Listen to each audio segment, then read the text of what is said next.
flagellates. Okay? Atrial flagellates. So you have 4 genuses. Your Giardia, Gynomastics, Trichomonas, and your Dianthaliba.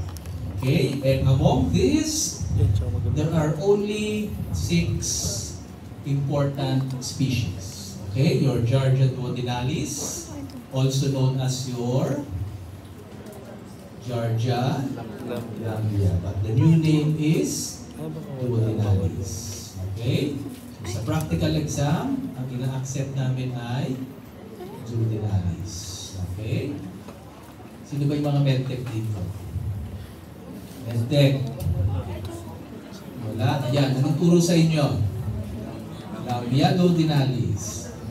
Ha? Lambia pa din. Sino nag-board exam ng medtech? Ano lumalabas sa board exam? Ha? So, minsan, duodenalis na yung lumalabas. Ha? Importante alam nyo lang. Okay? Na pwede din siyang lambia. Because other textbook, hindi pa nila binabalitan. Okay? Next, Gynomastic Mesnili, Dianthaliba fragilis, and your Trichomonas. Trichomonas vaginalis, hominis, and your tenants. Okay? Among the 6, only 3 are pathogenic. Okay, your Giardia, Trichomonas vaginalis, and your Dianthaliba fragilis. The rest are commensals or non-pathogenic. Okay, and your Trichomonas does not exist in the cyst form. Okay, so meron lang siya is trophozoite. Okay. Okay, so your atrial flagellates, they are also referred to as your luminal flagellates. Okay, they are said to have several long delicate and thread-like extension in their cytoplasm called your flagella. Okay, ano bang function ni flagella? For movement or locomotion. Okay, so the flagella are present in the trophozoite form only, except for your Dianthaliba fragilis, which do not have flagella. Okay, meron siyang pseudopodium. Pero bakit siya nasa atrial flagellates? Bakit hindi siya nasa amoeba? Stress ako. Again. Wala siyang flagella. Meron siyang pseudopodium. Meron bang nakakaalam? May inis ka ba na kinuha ko lahat ng ano? Bakit nasa atrial flagellates siya? Hindi sinabi nung medtech? Hindi, nakalimutan na. It was previously classified under your amoeba, but later on they discovered that it is more related to your trichomonas. Okay? Kaya siya na-reclassify, nilagay siya sa atrial flagellates. Okay? Kahit wala siyang flagella. Okay, so ngayon, let's go to your Giardia duodenalis, formerly known as your Giardia lamblia. Other books will say Giardia intestinalis. Okay, so para-pareho lang siya. Okay? So infection of this parasite is referred to as your traveler's diarrhea. It has a worldwide distribution, more prevalent among children compared to adults, and it colonizes the upper portion of your small intestine. Okay? So nakikita niyo gumagalaw? Yan. Okay? So the parasite multiplies through binary fission, and in the living state, its motility is erratic with slow oscillation along its axis, producing a falling leaf or gliding kite-like motion. Okay? So unfortunately, hindi namin napapakita to sa laboratory. Because in order for us to demonstrate motility, kailangan fresh specimen. Okay? Fresh. Ayan. Sige. Nakita niyo na ba to sa lab? Nakita niyo na. Okay? Sige. Hindi na natin masyadong i-lecture si morphology. Okay? Yung questions na morphology, usually we ask it during your practical exam. Okay? Sa lecture, konti lang tinatanong namin. Now, let's go to the life cycle. Infective stage is your cyst. Diba? So, infection is through ingestion of your cyst. The cyst can pass through gastric juices and it will undergo excistation in the duodenum. Excistation meaning, si cyst magiging trophozoite. Okay? Trophozoite attach and inhabit the walls of the duodenum and proximal jejunum. And in heavy infections, the trophozoite can reach the bile ducts and gallbladder. So, pwede din maapektuhan ang gallbladder and your bile ducts. And trophozoites feeds on mucus secretions but are unable to invade tissues. So, they are non-invasive. Okay?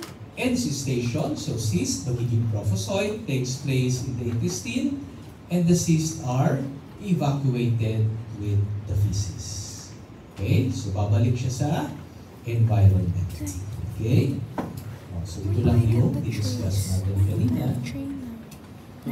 So, the clinical manifestation of Giardia duodenalis infection vary from depending on the infection, if it is heavy and depending on the host. Diba? So, it can be asymptomatic, okay, especially in light infections and in healthy individuals. So, pwedeng mild diarrhea to nutritional disorders, weight loss, and even failure to drive in very heavy infections in patients that are immunocompromised. Okay? So, children will develop symptoms more frequently compared to adults. Incubation period, 2 to 3 weeks. Ayan, light infections is likely to be asymptomatic. The first manifestation of acute infections will include nausea, loss of appetite, followed by abrupt onset of explosive, watery, foul, smelling diarrhea. Okay, so since it is non-invasive, the diarrhea is non-bloody. Okay, so walang blood.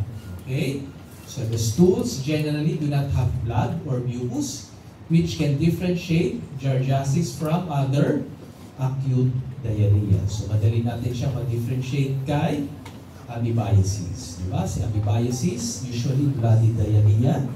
Traveler's diarrhea, non-bloody. Okay? So other symptoms will include flatulence, bloating, abdominal cramps, anorexia.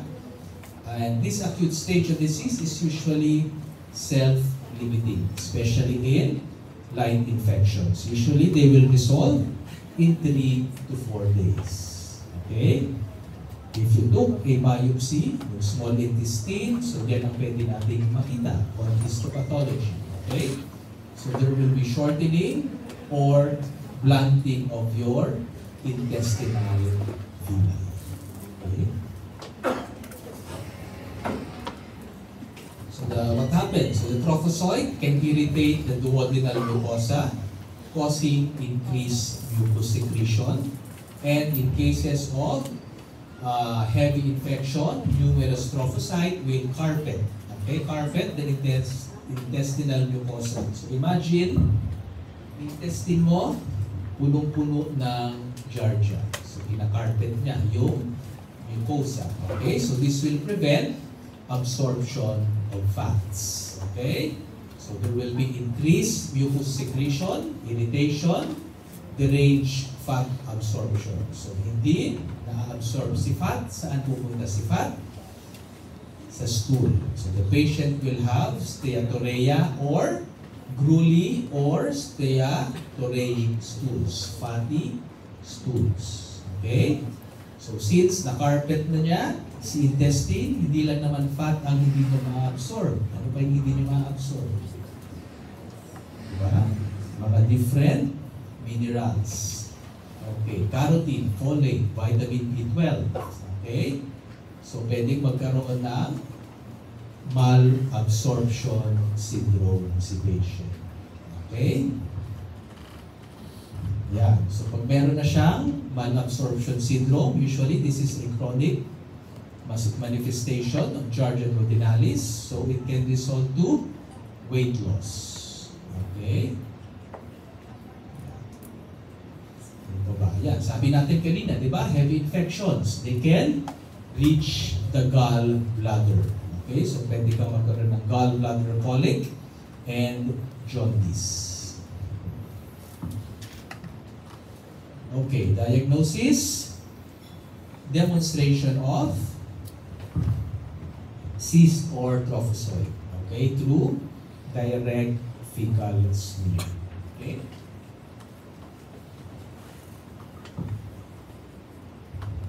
Okay, treatment.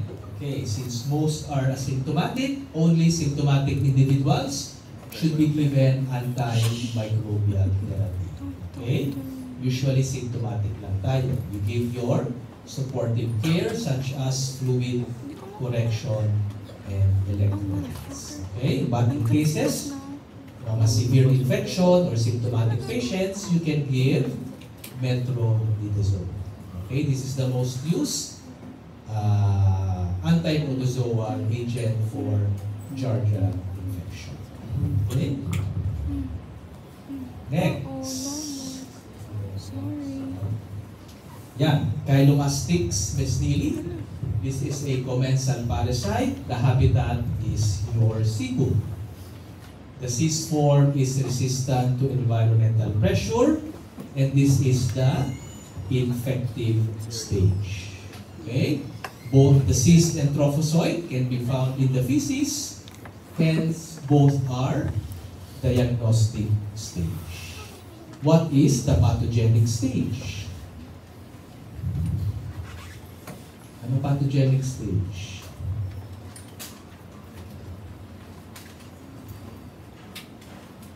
Ano?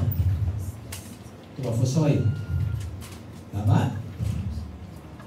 Trophozoite? Siya ba yung nagkukos ng disease?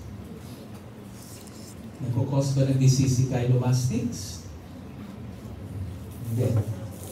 Oh, commensal. So what's the pathogenic stage? Ano pathogenic stage? Wala. None. Okay, the answer is letter D. None of the above. Okay, meron siyang infective stage, meron siyang diagnostic stage, pero wala siyang pathogenic stage. Okay? Makikita nyo yan, di ba? Meron siyang spiral groove, di ba? Kaya dun tayo, yun yung basis ng kanyang locomotion, di ba? It rotates along the longitudinal axis due to the spiral groove. So it will exhibit corkscrew or boring motion. Nakikita nyo ba? Nakita nyo? Hindi. Ha? Ulitin ba natin? Ayan, ito siya.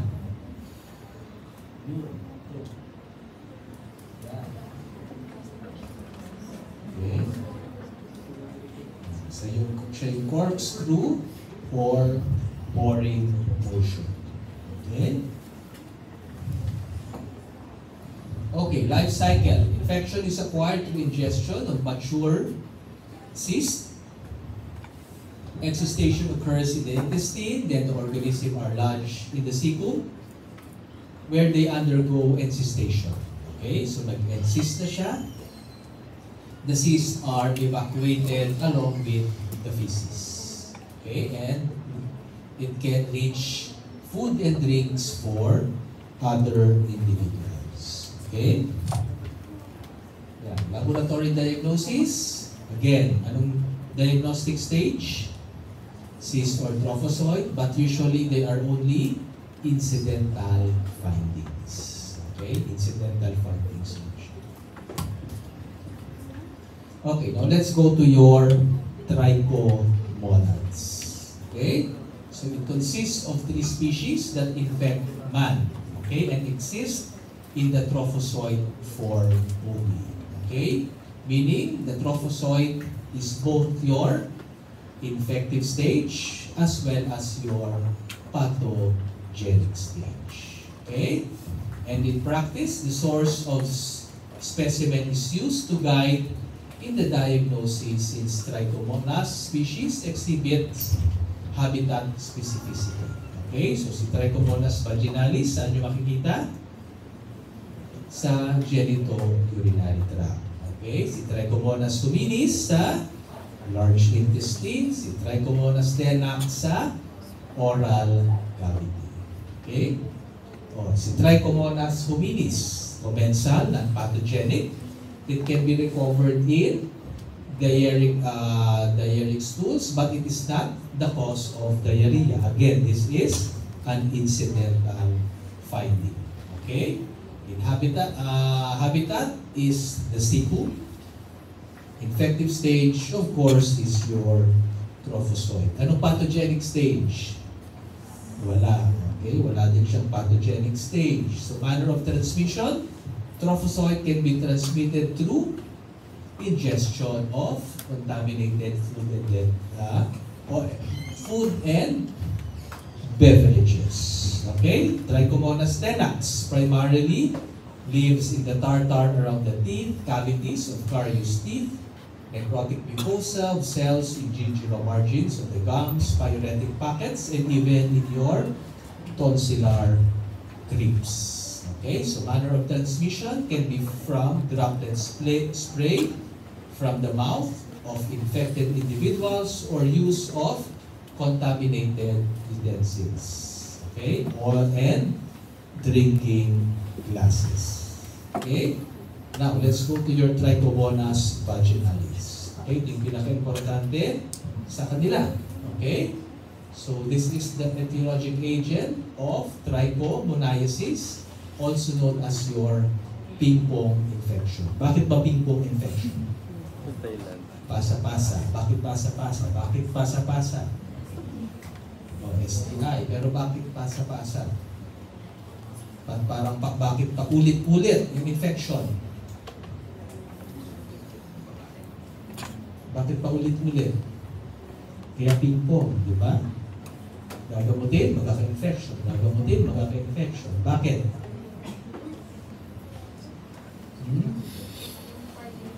Oo, ayan, as a second line. O, diba? The reason is due to recurrent infections among females. Okay? Since males are often asymptomatic. Okay? So, hindi na-treat si male. So, pag tinreat si female, pag-sexual contact ulit, mahahabang ulit si female. Magkakasymptom ulit si female. Okay? Whereas si male, asymptomatic. Okay? Ayan. Sige. So, motility, jerky, tumbling motion. Again, it can be demonstrated in fresh specimen. Hindi mo na Ayan. makukuha yung phone mo kay Ken. Ay, yung iPhone mo. Hindi mo na makukuha yung iPhone mo kay Ken.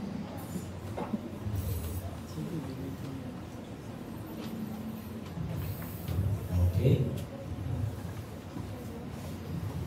Now, your Trichomonas vaginalis, this is considered to be the most commonly acquired sexually transmitted parasite. Okay? Parasite. Okay? So they prefer slightly alkaline environment or somewhat more acidic.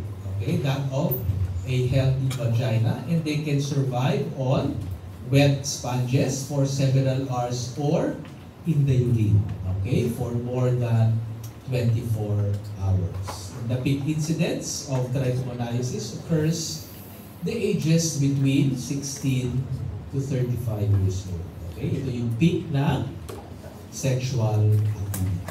Okay? So manner of transmission, most common through sexual intercourse. Okay? Very rare, pwedeng non-venereal. Diba? Sabi natin, it can survive. Diba? Outside. Okay? The GUT. But this is very rare. Okay? So, pwede din from mother to a female newborn. Incubation period, 4 to 28 days. The trophozoite will attach to the mucosal cells, resulting to irritation and inflammation. You will have proliferating colonies. This will cause degeneration and desquamation of your vaginal epithelium, followed by white cell infiltration. Okay? This will cause, yan, magkakaroon ka ng frothy, serum, purulent, creamy, yellowish discharge. Okay? Okay, most of the infected individuals do not have signs and symptoms, especially males. Okay? But pag may symptoms, it can range from mild infections to a severe inflammation. Okay? So, mahaba yung nakasulat, pero ito lang siya. Nababasa nyo ba? Oh, lakihan na lang natin. So, yung symptoms. Yan. Okay. Foul odor. Okay. Itchiness, irritation, discharge. Okay. Whitish gray or yellowish green discharge. And painful sex. Okay? Yan.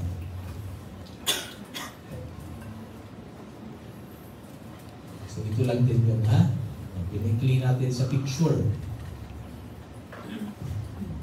So, infection among males, ayan, nasabi na natin, may be latent, but essentially, they are asymptomatic. Okay? So, laboratory diagnosis, what is the specimen? Anong ipo-collect natin? Urine. Okay, so urine. Anong hahanapin natin? Anong diagnostic stage? Diagnostic stage, your trophozoite ang hahanapin. Okay? So, both male and female, the specimen of choice is urine, but in females, you can use vaginal secretions or cervical swabs. So, pwede ka din makita. Okay? So, treatment, very important in the treatment is you have to treat both partners. Okay? You can give anti-protozoal drugs such as your metronidazole and tinidazole. Okay? Oh, let's go to the last species, your Diantamoeba fragilis. Okay? So this lives in the large intestine. They exist both in the cyst and trophozoite form. Okay? However, in the past, okay, akala nila it only exists in the trophozoite form. Okay? Kasi mahirap makahanap or makakita ng cyst form. Okay? Cyst form. So, akala nila trophozoite form. Okay? So, again, sabi na natin kanina, it used to be classified under your Rhizopodia because it is provided with your pseudopodia.